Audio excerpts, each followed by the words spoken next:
Assalamu alaikum. Саламатсыздарбы, мекендештер. Бүгүн бизде укукка жаңы машиналар чыкты. Булар Haval Jolion. Төлөмдөрү болсо 75.600-дөн 3 жылга. Первоначальный сумма 200 000. Эгер бөлүп сүйлөшүп договор кылсаңыздар болот. Мен сиздерге машинанын ички görünüşün bir göstereyim. Haval Jolion yaxşı машина. Комплектация 50 перед максималка.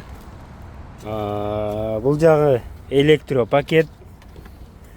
Липсток коробкасы мындай сонун болгон жакшы жери.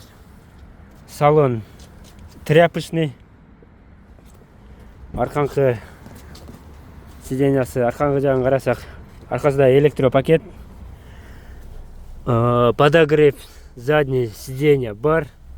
Машина аябай сонун, жаңы, салондон жаңы чыккан. Булардын лицензиялары буйруса 1-2 күндө даяр болуп калат. Кээ бир машиналардын лицензиялары уже даяр келип, мен белгилеген номерлерге чалып, сүйлөшүп, толук маалыматты ошол номерлерге чалып байланышсаңыздар болот. Барыңыздарга ассаламу алейкум.